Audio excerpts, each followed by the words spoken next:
Assam state school education board division 1 that is সেবা বোর্ডের তরফ থেকে এইচএসএলসি 2025 কম্পার্টমেন্টাল এক্সামিনেশনের রুটিন বা প্রোগ্রাম আজ পাবলিশ করা হয়েছে। আর এই রুটিন বা প্রোগ্রাম মতে তোমাদের এইচএসএলসি 2025 কম্পার্টমেন্টাল এক্সামিনেশন কন্ডাক্ট করা হবে।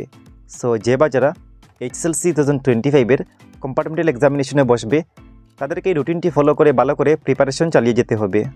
আর এই রুটিন বা প্রোগ্রাম মতে তোমাদের এইচএসএলসি কম্পার্টমেন্টাল এক্সামিনেশন 2025 মর্নিং শিফটের টাইম হলো 9 AM to 12 noon, মানে সকাল 9টা থেকে দুপুর 12টা পর্যন্ত। আর আফটারনুন শিফটের টাইম হবে 1:30 PM to 4:30 PM, দুপুর 1টা 30 থেকে বিকেল 4টা 30 পর্যন্ত। আর তোমাদের এক্সাম স্টার্ট হবে মে 23, 2025 ফ্রাইডে, মানে মে মাসের 23 তারিখ ফ্রাইডে থেকে তোমাদের এক্সাম স্টার্ট হবে। আর এই দিনে মর্নিং শিফটে হবে তোমাদের MIL অল্টারনেটিভ ইংলিশ সাবজেক্টের এক্সাম। এখানে MIL মানে হলো বেঙ্গলি, আসামিজ, বোর্ডে মণিপুরি, আর অনেকগুলো আছে এইগুলো। সো এইগুলো সাবজেক্টের এক্সাম হবে মর্নিং শিফটে। আফটারনুন শিফটে তোমাদের ইলেকটিভ সংস্কৃত সাবজেক্টের এক্সাম হবে। নেক্সট এক্সাম ডেটটি হলো 24 মে স্যাটারডে, মানে মে মাসের 24 তারিখ স্যাটারডে। সো এই ডেটে শুধু মর্নিং শিফটে সোশ্যাল সায়েন্স মানে SST সাবজেক্টের এক্সাম হবে, আফটারনুন শিফটে কোনো এক্সাম নেই। তারপরের এক্সাম ডেটটি হলো মে মাসের 26 তারিখ মানডে। সো এই ডেটে আবার মর্নিং শিফটে তোমাদের জেনারেল ম্যাথমেটিক্স মানে গণিত সাবজেক্টের এক্সাম হবে, আফটারনুন শিফটে কোনো এক্সাম নেই। তারপরে এক্সাম ডেটটি হলো মে মাসের 27 তারিখ টুয়েসডে। সো এই ডেটে মর্নিং শিফটে হবে তোমাদের ইংলিশ সাবজেক্টের এক্সাম, আফটারনুন শিফটে হবে তোমাদের elective Arabic, elective Persian, Assamese elective সাবজেক্টের এক্সাম। তারপরে এক্সাম ডেটটি হলো মে মাসের 28 তারিখ ওয়েডনেসডে।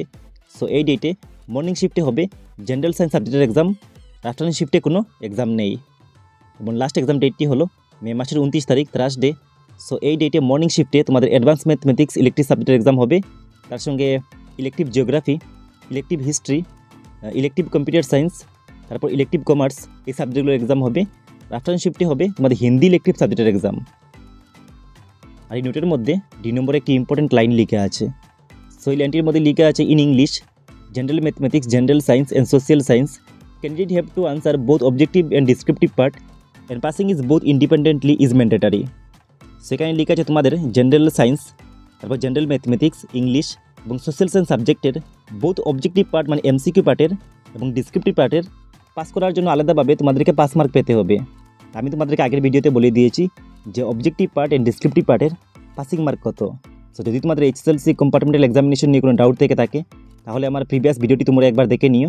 সো প্রিভিয়াস ভিডিওটির লিঙ্ক আমি এই ভিডিওটি ডিসক্রিপশনে দিয়ে দেবো, সো সেখান থেকে তোমরা দেখে নিতে পারবে। আর এই ভিডিওটি যে বা যারা কম্পার্টমেন্টাল এক্সামিনেশনে অ্যাপিয়ার হবে তাদেরকে মাস্ট একবার শেয়ার করে দেবে। আর নেক্সট এরকম ভিডিও সবার আগে পাওয়ার জন্য তোমাদেরকে এই চ্যানেলটি এখন সাবস্ক্রাইব করে বেল আইকনে প্রেস করে রাখতে হবে। Thanks for watching.